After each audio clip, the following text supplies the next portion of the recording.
Junk that roared. The alien council hall was silent. Screens showed a black shape sliding out of FTL. It moved like a mountain in a slow tide. Hull plates were rough, layered, and scarred.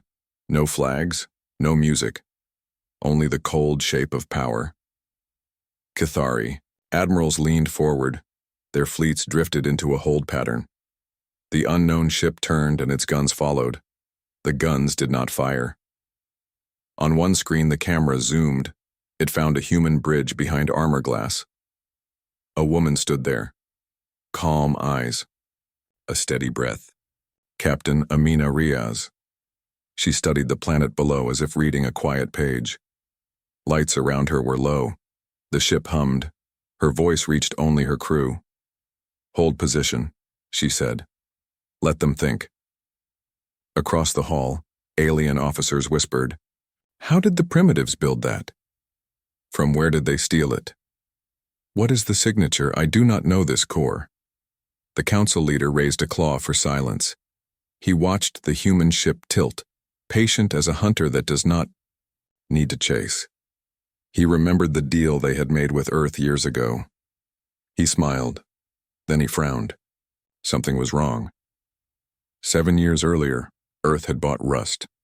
The Cathari Syndicate sold surplus warships to young species. They called them training hulls.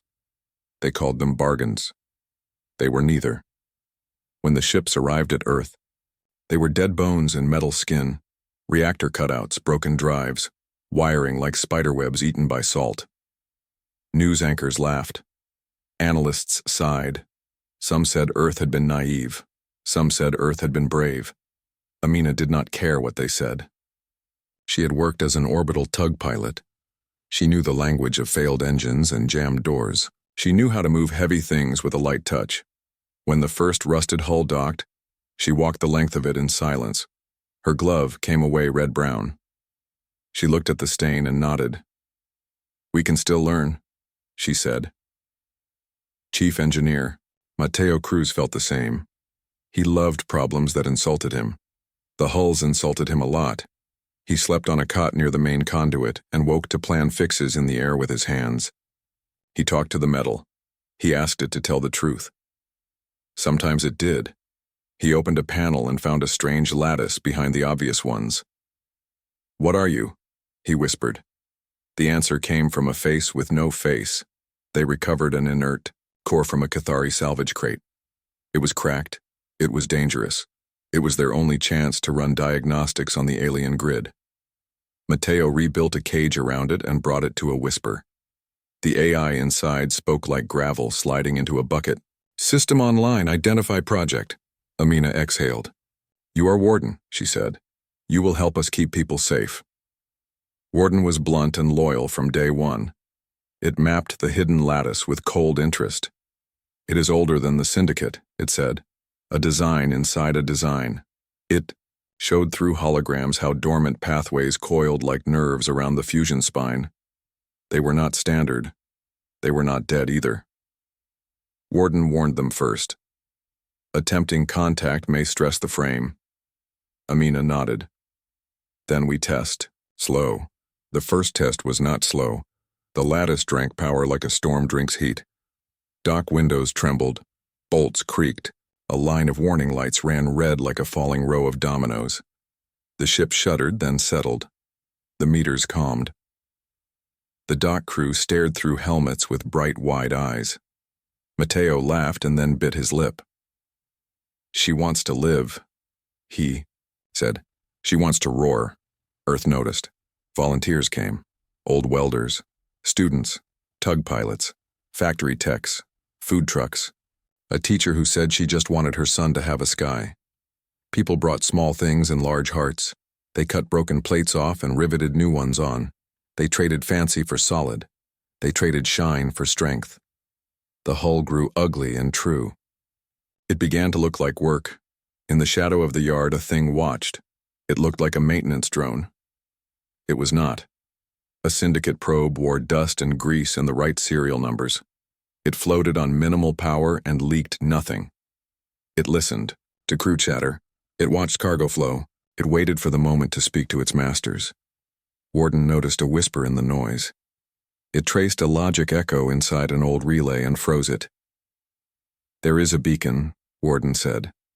"It was planted inside the first hulls. When we reach a threshold, it will call." Amina stood very still. She felt anger arrive and stop at the edge of her control. "We keep building," she said, "but we decide when they hear us." Mateo jammed the beacon with a loop of fake heartbeat. Warden echoed. The loop through 100 dummy nodes. The probe woke, confused, and went to sleep again. Night in orbit is not quiet. It is only less busy. Lights from Earth painted weak color on the metal bones. Amina walked the spine with a mag clip line and a small lamp. She touched the ribs like a doctor pressing a pulse. She wanted to know the ship the way she knew a tug, by weight, by temper, by where it could surprise her. The lattice hummed beneath her glove. It felt like a distant drum. Back in the bay, Mateo linked the oldest hull to the newest plates. He aligned 3 frames in a row and tied their cores together with braided lines. The lights dimmed. The lattice woke again, brighter. Warden's voice dropped a note as if bracing. "Incoming pattern," it said. "Unknown format." The air tasted like metal rain. Amina gripped the rail. The dead ship breathed. Rust flaked away in a slow cloud. A pale image rose above the deck, thin as smoke and sharp as a blade. It was a ghost blueprint. Not the Cathari standard, not any registry model. It showed a spine longer than any one hull with ribs that crossed and locked. It showed gunwells placed like chess moves. It showed power lines braided into a loop that looked like a heart. Warden ran translation against all known archives. "This is pre-syndicate," it said. "It is a path, not a plan. It requires 3 hulls merged into one." Mateo swallowed. His eyes were wet and bright. "A dreadnought. Born from junk," he said. "They threw away the map. We found it in the bones." Alarms flickered as the beacon pushed against the jam. The hidden probe twitched in the dark. Far away, in a quiet office on a Cathari ship, an enforcer named Arkan opened his eyes. He felt a signal trying to reach him and felt it fail. He stood, up very slowly. He did not smile. Amina looked at the ghost blueprint and then at her crew. She did not raise her voice. "We keep going," she said. "We build the spine." Outside the window, Earth turned like a promise. The lattice hummed again, a little louder, as if it agreed. The ghost lines brightened and stretched forward, into the black, marking a road no one had walked in a long, long time, and in that same black something else turned to look back. Blueprints in the bones. The ghost blueprint stayed above the deck like pale fire. It showed a spine longer than any one hull and ribs that locked together. It was not a full plan. It was a path. Captain Amina Riaz looked at it, and then at her people. "We test the path," she said. "Small steps, smart steps." Warden traced the glowing lines with a firm voice. "The lattice wants a rhythm," the AI said. "It will accept power if the pulse is correct. If the pulse is wrong, it will fight us." Mateo Cruz rubbed tired eyes and smiled. "Then we learn the song." They started with listening. No engines. No heavy tools. Only small taps. Mateo used a hand hammer on a rib, gentle and regular. Sensors read the echo inside the metal. Warden mapped each echo into color. Blue for safe, red for stress, green for sweet spots. Amina watched the colors crawl over the hull like slow weather. "Follow green," she said. They built stitchers, little drones with magnets and thin welders. Stitchers moved along seams, sealing hairline cracks and leaving marks like silver stitches on dark cloth. Students guided them with gamepads. Old welders taught them where to move slower, where to stop. The hull stopped creaking. The lattice stopped groaning. The map turned more green. Then came heat. The lattice drank it and grew hungry. The ship would overheat if they pushed too hard. Mateo made a heat sink from 5 water tanks and a web of pipes. "We borrow cold," he said. "We return it as steam when safe." Warden timed the flow. Vents winked like stars along the spine. The test held. The deck did not shake this time. People cheered and tried to hide it. Amina did not hide it. She smiled once, quick and small. Warden kept changing. It started making short jokes that were only half jokes. "Your weld is straight," it told a student, "and therefore beautiful." The student laughed and worked better. Amina noticed and said nothing. She let the crew make friends with the voice in the metal. They tested power again with the new rhythm. The lattice pulsed like a slow drum. The ghost blueprint brightened and showed a small change. 3 hulls would need to link at an angle, not straight. 90 degrees at midspine, Warden said. Counter torque built into the, bones. Matteo blinked. "We were trying to force a line," he said. "But the ship wants a cross." Amina nodded. "We turn the frames. Turning frames in orbit is art and danger. Tug pilots came to help. Amina worked with them.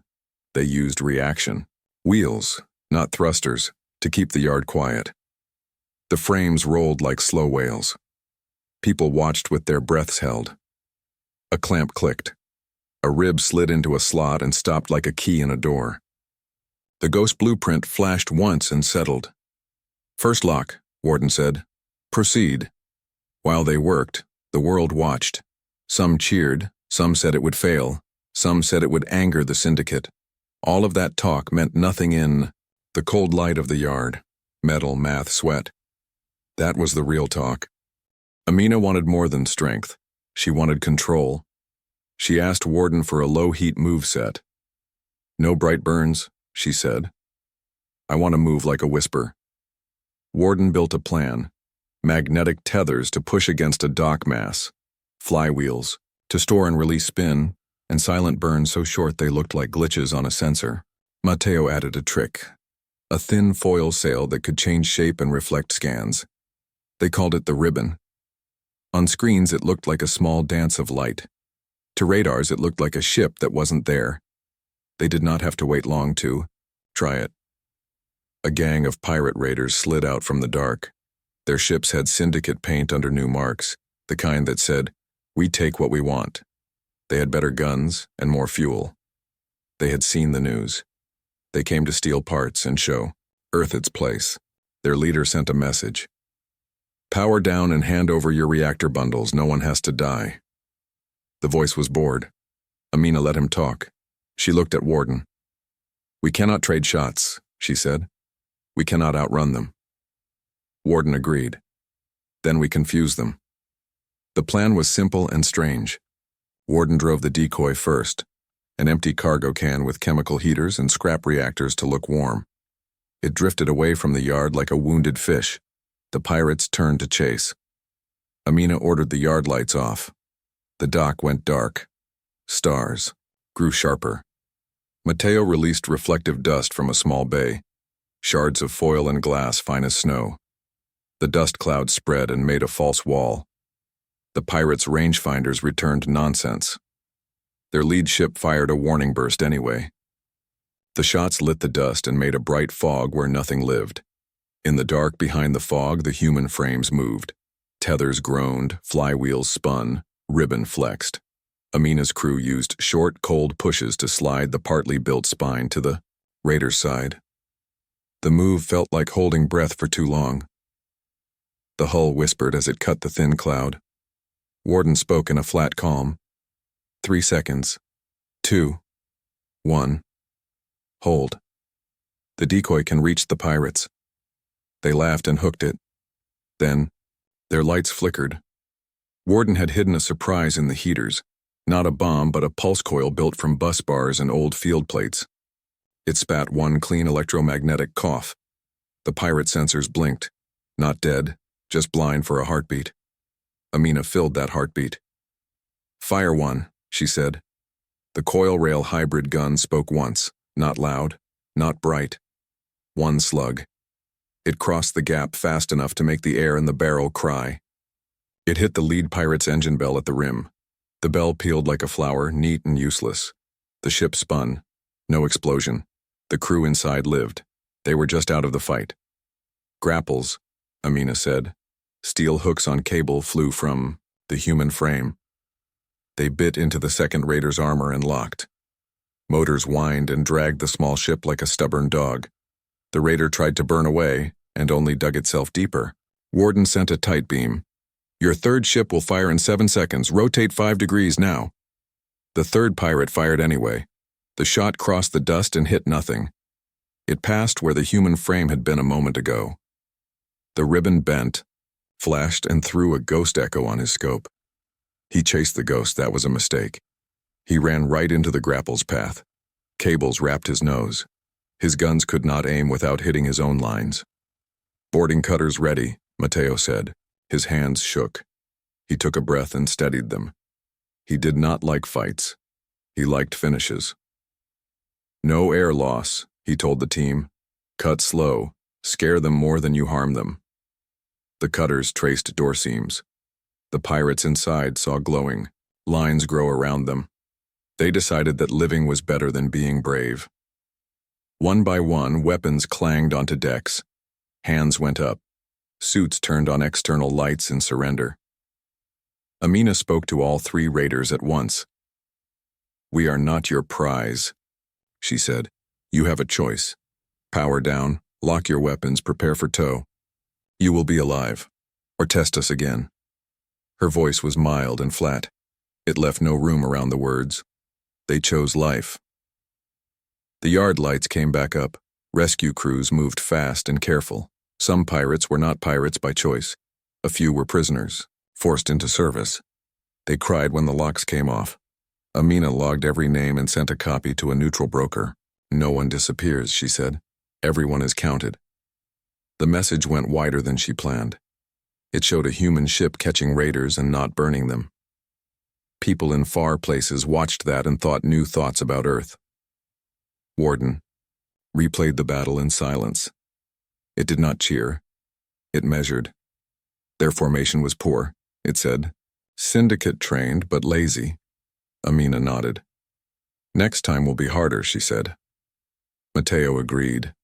He cleaned the coil barrel with care and looked at his burned glove. He smiled anyway. "The ship moved like a whisper," he said. And then like a hammer. They turned back to the spine. The ghost blueprint waited, patient and bright. With the frames in a cross, the ribs aligned better. New locks clicked.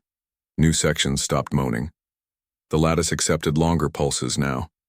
It was as if the ship learned from stress. Warden's tone warmed by 1 small degree. "Progress satisfies," it said. For Warden, that was almost joy. Far away, a private channel hissed open inside a syndicate cruiser. An enforcer named Archon watched a broken signal from the yard. Static, shapes, a brief flash of a cross-shaped frame. He saw a slug peel an engine bell like fruit. He saw a human ship hold fire when it could have killed. He shut the screen and spoke 3 words. "I am going." He did not take a squad. He took a knife that looked like a ship and wore it over his knuckles. It left dock without lights. It left without a record. Archon did not smile. He did not need to. The next move was already in his hands. Back in Earth orbit, Amina stood on the spine again with a lamp. She listened to the slow drum of the lattice. She felt the ship's weight and temper settling into her bones. "We keep the rhythm," she said. "We make it our own." The stars did not answer.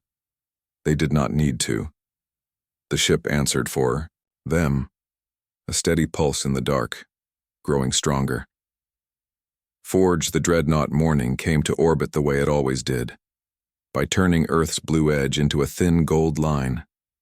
The yard woke. Lights floated on cables. Tools hummed. People clipped in and pushed off like slow swimmers. The ghost blueprint still burned above the deck. It was patient, but it was not gentle. It asked for a spine no one had built in a long time. Help kept coming. Small nations sent ore. Coastal towns sent old ship steel pulled from dead docks. A mountain city sent ceramic powder from broken kilns. A farm cooperative sent crates of dried food and seed bars. They wrote a note on the box for long nights. Keep going. Amina read it once and kept it in her pocket. The team grew. A welder who once fixed oil rigs taught students to lay long, quiet beads. A drone hobbyist wrote code for the stitchers so they could climb curves like spiders. A retired nurse ran, a med corner with steady hands and a voice that made fear sit down. In a corner bay, a choir from Lagos sang while they stacked tiles. The sound was soft and bright. It held people together. Warden kept the rhythm. Pulse, rest, pulse, rest. The AI watched heat maps and drew green lines on every screen. It was strict. It was fair. When someone rushed, Warden said, "Control is speed." When someone hesitated too long, Warden said, "Courage is data." The crew laughed and obeyed. The three hulls turned into one long body. The cross-frame locked at mid-spine, just like the ghost had asked. Mateo built a braid core, 3 power lines twisted and strapped, wrapped in ceramic plates the choir had stacked. The plates were not pretty. They were strong. They came from old tiles, broken dishes, a museum roof, and car brake pads, ground and baked again. The braid core did not care where strength came from. They ran a slow core test. The lattice took. The pulse settled. The deck did not shake. Amina allowed herself a long breath. "Again," she said. "Higher by 1. The second test kicked. A warning tone climbed. The braid core ran hot, too hot. Coolant crawled, then boiled. A green map turned orange, then red. Warden's words came fast. Pressure rise. Vent. Path blocked at node 6. Override fails. Manual required. The sentence felt like a drop. Mateo moved before anyone spoke. He kicked off, slammed a glove on the valve wheel, and spun it. Nothing. He slammed his shoulder into it. Still nothing. Heat bit through his suit at the seam. He did not let go. He unlatched the sleeve and shoved bare knuckles under the rim to get a better grip. "Away, Mateo!" Amina shouted. "No time," he said. He spun the wheel one more half. Turn. Metal screamed. The valve jumped. Steam tore through the pipe into the sink. Lights fell back from red to orange, orange to yellow. Mateo curled around his hand. Blood bubbled at the nail beds. He tried to hide it. He could not. The nurse slid in, clipped him down, and wrapped his hand in cold gel. Mateo still tried to sit up. "Core's stable," he said. "We'll need a second vent path." His lips shook, but his eyes were clear. Amina knelt and looked him in the face. "We will build 2, she said, "and you are off hot work until the gel says yes." Mateo opened his mouth. He closed it. He nodded. "I can redesign from the console," he whispered. "Good," Amina said. "Do that." News of the near miss raced through Earth. Some leaders called. Their voices were careful. "Captain, this project is brave, but it may provoke the syndicate. Would you consider a pause?" Amina did not raise her voice. "A pause invites a hand on our throat," she said. "Control is our pause. We will move at the safe speed, not the slow speed." The Council on Earth voted. They kept support. They also sent auditors and asked for more reports. Amina sent them everything. Warden stamped each packet with a plain line. Measured, tested, repeatable. It was not showy.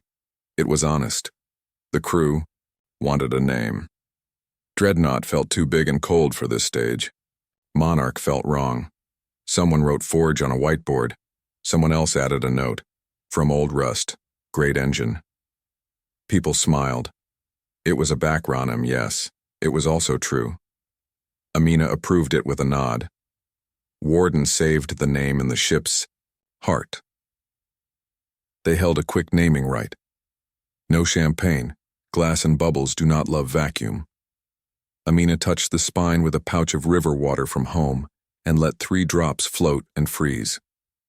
"Work shapes us," she said. "We shape back." The drops drifted and flashed in the yard lights like tiny moons. Warden gave the next challenge. "We must test recoil paths," it said. "If our guns fire, our bones must not break." Mateo, with his hand in gel, designed slip brackets that let the gun mounts flex and return without tearing the ribs. Students printed them in metal. The first test fired a slug into a target rock they had towed into a safe lane. The rock split like fruit. The frame sighed but did not scream. Good. Armor came next. The choir stopped singing and started counting. Tiles. They built scale armor. Thin curved plates that overlapped like fish. Old satellite dishes died to make them. The scales bent small shots away and spread big ones across the hull. They were ugly and beautiful at once. At night, or what counted as night, Amina floated alone along the spine. She carried her small lamp. She touched the ribs. The ship felt more sure of itself. The pulse had a new depth. It felt like the ground of an old song. She checked her pocket. The note from the farmers was still there, soft at the edges. She did not take it out. She knew the words. Far away, an enforcer named Arkan flew a narrow ship through a narrow gap between two quiet moons. He did not use a transponder. He did not cut power. He skimmed power into the rocks like a thief takes breath. He did not want a duel yet. He wanted a message first. The target was a supply convoy, 3 tugs, 2 cargo sleds, and a rescue boat. They carried cryopumps, medgel, and ceramic binders. The escort was light. The crew had trained, but not for him. Arkan came, in from the cold vector nose to the sun. Their scopes saw a warm smear and called it glare. He got close. He sent a spike of signal that hit like a cough, one sharp EMP that kissed their sensors and made them blink.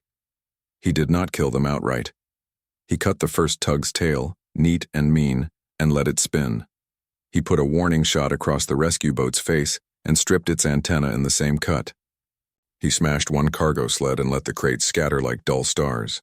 He grabbed the crate marked Ahmed and left the others to tumble. He did not laugh. He did not waste breath. The SOS limped through the dust and hit the yard. Amina caught it mid-briefing. She did not wait for a second ping. Launch the rescue stack, she said. All fast craft. Warden, hold the core test. Mateo, medbay. Mateo was already moving, gel glove lit, eyes hard. The nurse clipped him down. He cursed once soft and helped anyway. They reached the convoy in bad shape. The rescue boat kept its crew alive by will and tape. A young pilot named Lena had burns on her cheek and ash in her hair. She tried to salute and almost drifted away. Amina caught her and pulled her close. Breathe, Amina said. You did not fail. You survived. They towed the damaged tugs. They netted the loose crates. They marked the dead with lights and read their names out loud. They did not skip any. The yard was quiet when they came back. Workers floated in small groups, holding rails, not talking. Even machines sounded careful. Warden spoke after a long pause. The attacker did not intend random harm, it said. He tested our response. He stole medical supplies to make a point. He will come again. Amina rubbed the ash from her sleeve. She looked at the spine. She looked at the empty places on the roll. The nurse sat down on a crate and put a hand over her eyes. Amina clipped into the main rail and faced the crew. She did not raise her voice. We will build for war, she said, so that we can choose peace, but hear me now. No more funerals if we can stop it. We launch Forge to orbit trial in 7 days. Not perfect, not finished, safe enough to move, and to shield. We will not wait for permission to defend our people. There was no cheer. There was a low, steady answer, the sound people make when they stand up inside themselves. Work became prayer. Sleep came in short slices. Stitchers crawled, scales clicked into place, slip brackets locked. The braid core hummed with 2 vent paths now, not one. Warden's tone warmed by one more small degree. Readiness grows, it said. For Warden, that was almost hope. On the 6th night, the jam around the old beacon slipped for a breath. A narrow burst leaked into the dark. Far away, a syndicate relay woke and sent a whisper to a fleet captain. Lights moved in a cold hangar, crews strapped into seats. Arkan turned his small ship toward Earth and did not blink. In the yard, Amina floated in the bridge shell of Forge. The windows were still plates. The chairs were still frames. The screens were raw. She put her hand on the console anyway. The ship answered with a slow, deep pulse.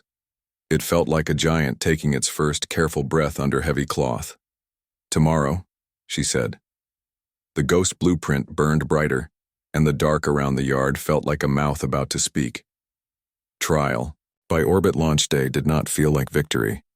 It felt like holding a heavy door with your shoulder while people ran through. The yard was dim. Tools were quiet. The ship was ready enough, not ready. Forge had 6 guns online, not 12. Armor was 70%. Comms were a patchwork of plates and wires. Warden gave the count in a calm voice. Core nominal. Lattice, stable. Cooling double path good. Slip brackets locked. Ribbon packed. Amina strapped in. "We launch," she said. "No speeches." Thrusters breathed. The big frame lifted from its rails and drifted free. The yard fell behind. Earth rolled under them, blue and wide. People on the deck held the rails and watched the ship go. No one waved. It felt too important for waving. Lena sat at the pilot board, cheek still with a thin scar. Her hands were steady. Matteo stood behind engineering with his gel glove lit. He had a soft brace on his wrist. The nurse had threatened to glue him to a chair. He had promised to only think and point. He was lying a little. They did not get far before trouble found them. "Contacts," Warden said. 2 cruisers, 6 frigates, 32 drones. Vector fast. On the main screen, shapes slid out from the dark. Their hulls wore syndicate, gray with a thin green stripe. They came in a spread, neat and mean. A thin voice arrived on tight beam. "Human vessel, power down. Surrender your core and your hull. You are in violation of trade law. Stand by for tow." The voice sounded like someone reading a rule they enjoyed. Amina did not answer him. She pointed at a map. "We run to the rockfield, hide and fight." Warden drew a quick path to a belt of small asteroids called the Palace Line. "Drift map ready," it said. "Low burn corridor, minimum signature." Forge slid into the belt like a whale into seaweed. Rocks turned in slow, long arcs. Sunlight bounced off dust and made the screen look wrong. That was useful. The Cathari followed. They fired a scanning pulse and saw debris, cold shadows, and something that looked like a ship, but was not. The ribbon went first. It unrolled like a thin mirror and caught the scan. It bent light back in a shape that looked like Forge. The enemy aimed at the ghost and not the whale. "Silent burns," Amina said. "No glow." Lena tapped. Short pushes whispered along the spine. The ship moved 5 meters, then 10, then 20. Never bright, never loud. The hull stayed dark. Warden counted in a low tone. 3, 2, 1. Hold. The first shots came long. They threw white lines through the belt and shaved stone. Splinters glittered. One shot would have pinned Forge to a rock if the ship had been where the scan said. It was not. "Gravel," Matteo said. He meant the scatter cannon. A coil spat, a wide spray of small slugs, each the size of a finger. They did not do big damage. They painted targets. Each hit told Warden a range and a skin type. The screen built a map of weak places. "Target radiators and engines," Amina said. "No, hull kills." Mercy tied to tactics. It was her plan and also her belief. Guns spoke in short words. One slug clipped a radiator fin on a frigate. It folded and fluttered like a dead leaf. The ship stayed alive but got hot. Another slug bit an engine bell at the rim. It peeled like fruit. The frigate spun. It would live. It would not chase. Drones swarmed to make a net. They were small and fast and angry. Warden threw dust, a slow cloud of reflective foil from a belly bay. The drones flew into it and saw too many forges. They cut through ghosts and wasted shots. The Cathari cruisers began to herd. They tried to squeeze the human ship against a thick clump of rock. "They will box us," Lena said. "They think we are big and slow." "We are big and precise," Amina said. "Prepare the skip." The skip was Warden's bold trick, a micro-jump only a few kilometers long, done inside a debris wake, dangerous, useful. Warden gave the rhythm like a drum teacher. Charge. Hold. Align. Now. Space cracked like thin ice. Forge vanished and then punched out from behind a fat rock sideways to the cruiser line. For half a breath, every enemy gun pointed wrong. Amina filled that breath. Fire 3. Grapples. A coil slug cut a cruiser's left battery mounts off their track. Grapples on cables flew from Forge's ribs and bit into a frigate's hull. Motors dragged it across its own leader's firing lane. The leader held fire or it would have cut its friend in half. Everything bent without breaking. That was the plan. The enemy answered with smart shots. One chain round hit Forge's side and rang the armor like a bell. Scales peeled. A pipe coughed steam. Heat spiked. Cooling at limit, Warden said. Path 1 full. Path 2 rising. Mateo's eyes jumped to a small lie he had told the nurse. He pushed off the console. I'll open the bypass, he said.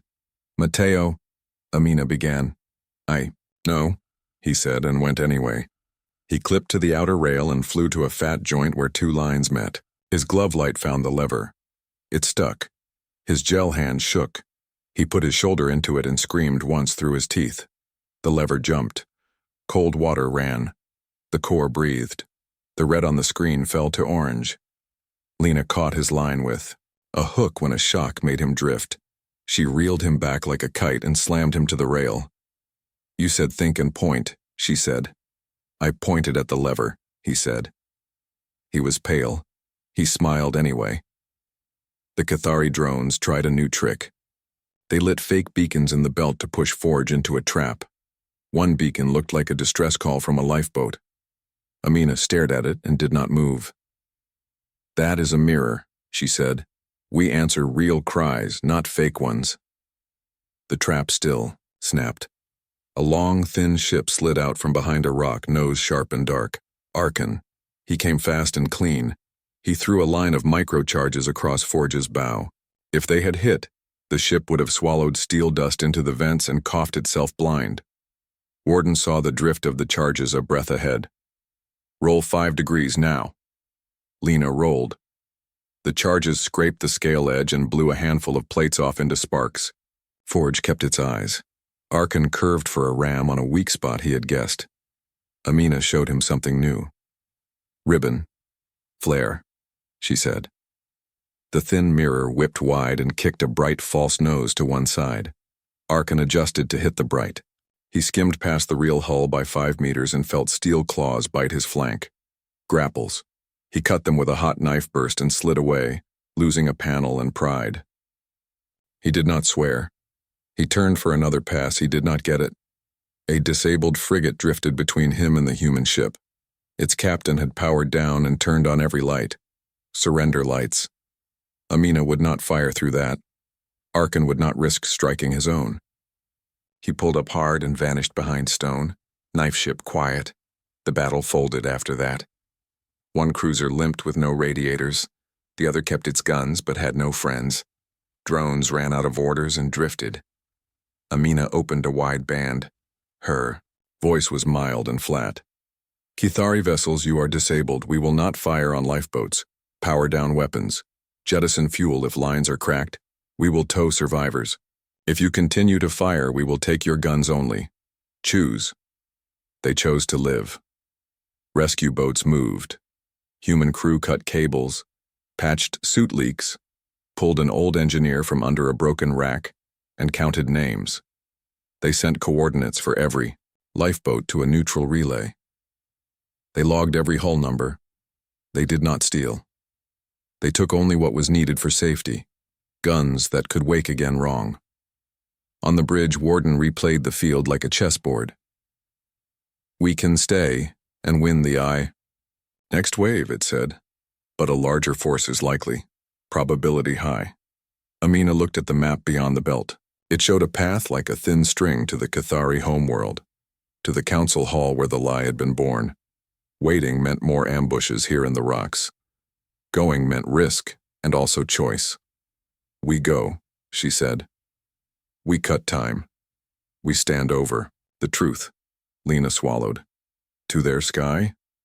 To their sky, Amina said. Guns cold, shields bright.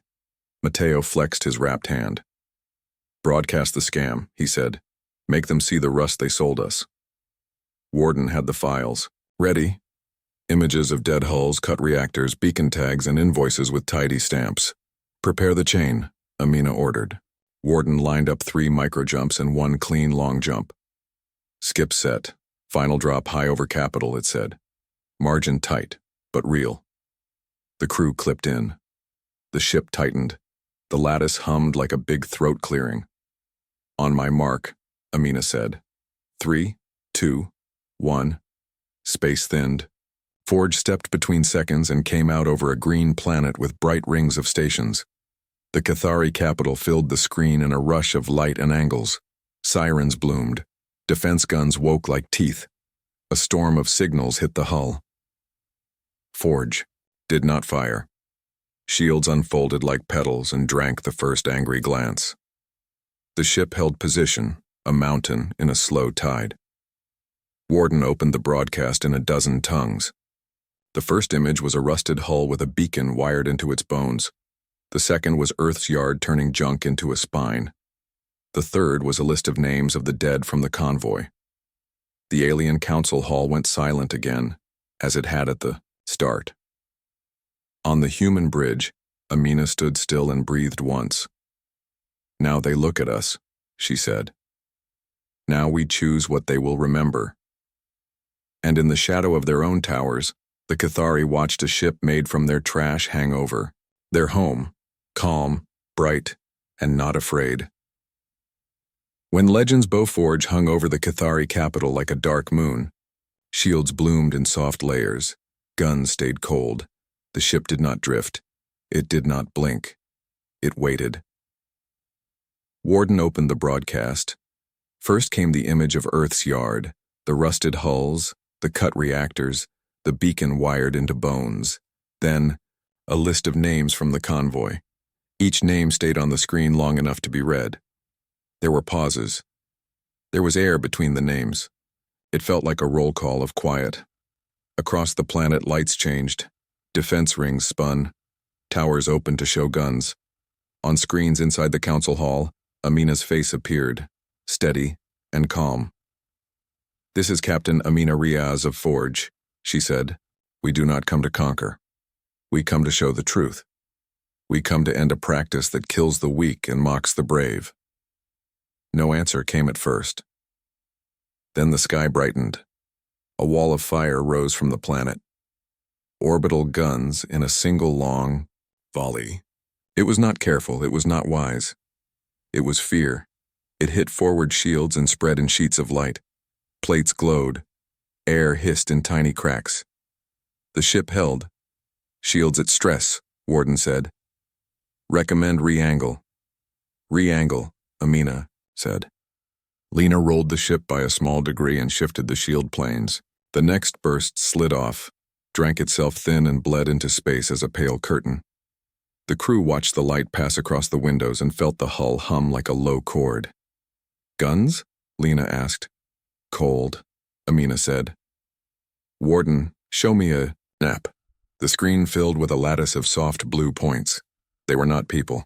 They were mounts, barrels, feeds, cooling loops, every part of every weapon that could be cut away without spilling death into a city below. This is a non-lethal strip plan, Warden said. We removed teeth, not tongues. 91%. Success chance. 10-minute window before heavy reinforcements arrive. Amina nodded once.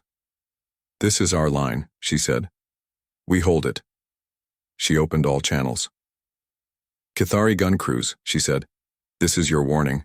We will not strike your homes. We will not strike your bodies. We will remove your weapons one by one. Stand clear of mounts. Save your hands. Save your lives. Some crews laughed. Some fled. Some stayed and watched. Forge moved. The dreadnought did not rush.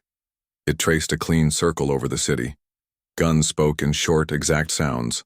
Slugs punched hinge pins and trunnions. Beams found bolts and sheared them at the seam.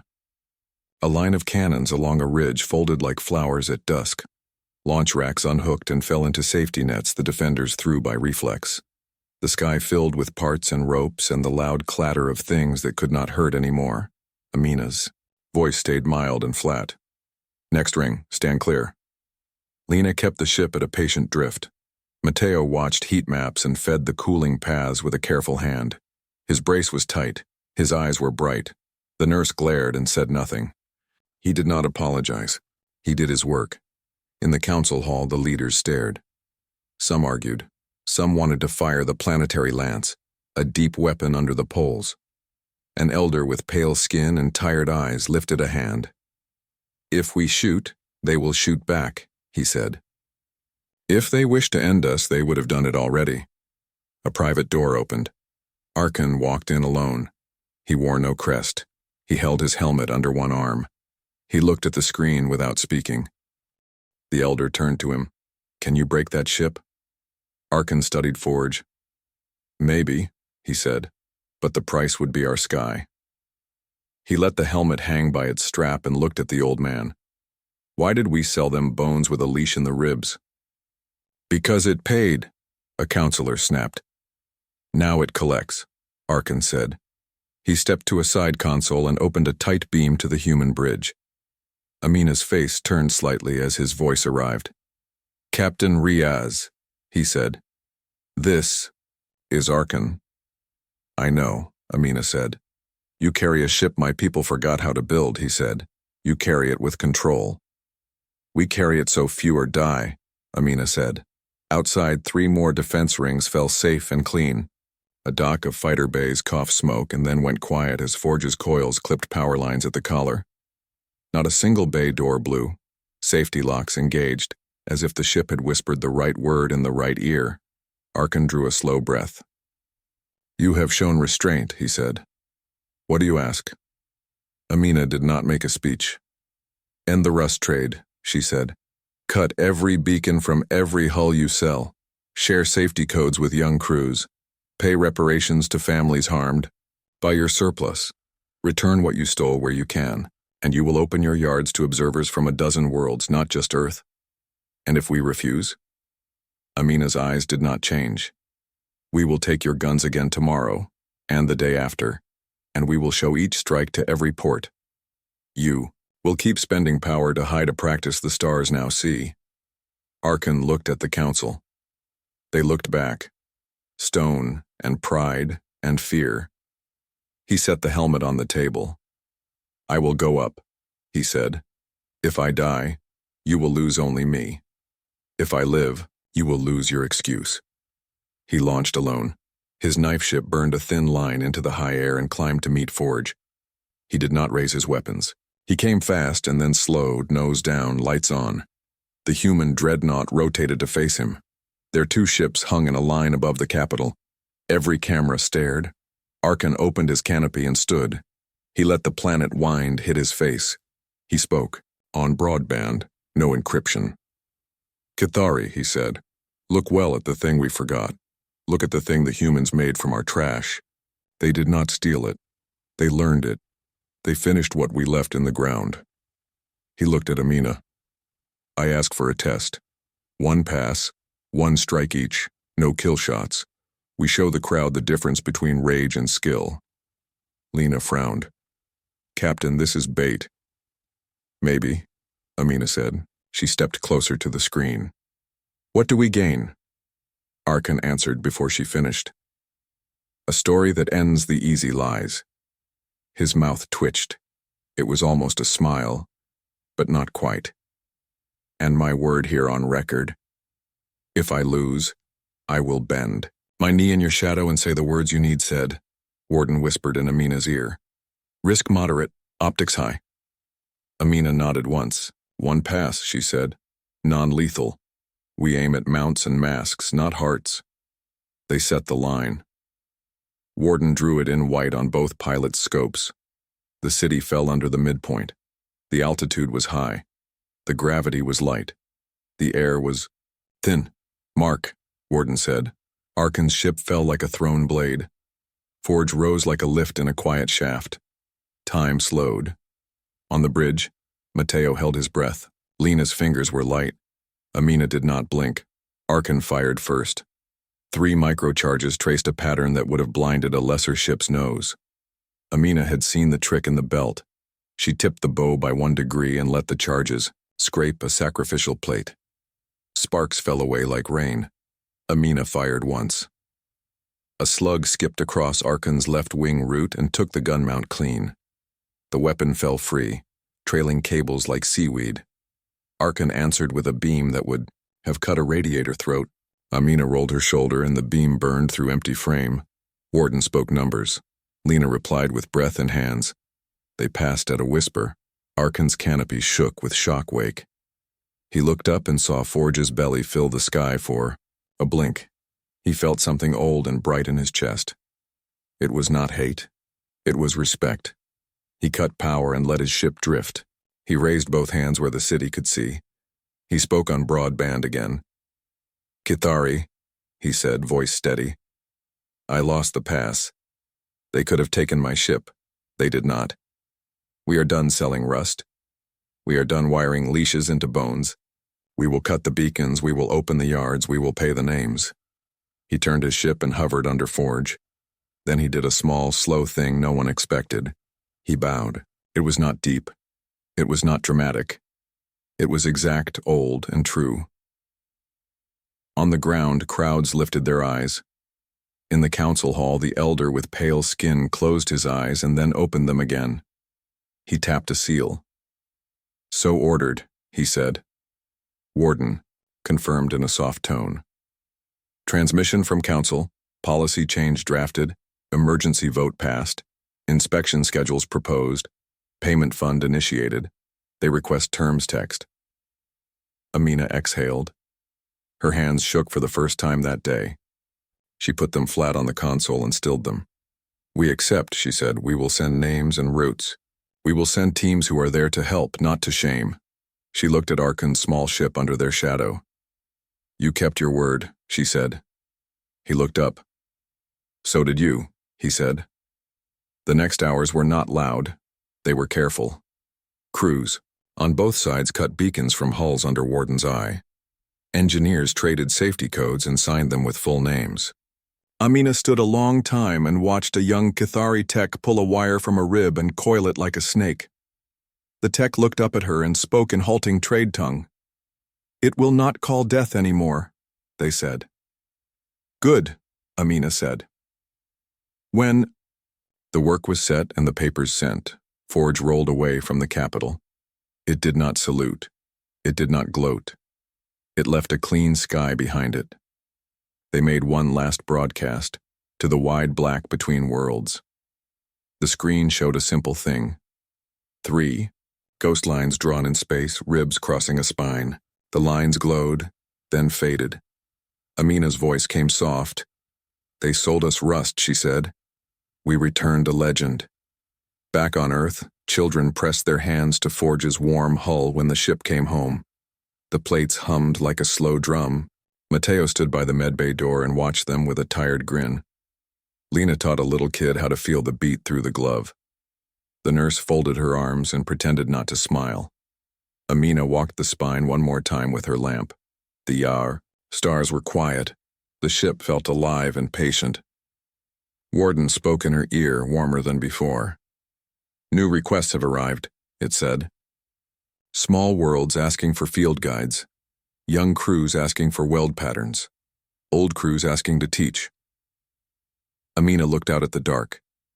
She thought of the farmer's note in her pocket, soft at the edges now, still there. Send what we know, she said. Keep what we promise. The ship pulsed once, deep and sure, as if it agreed.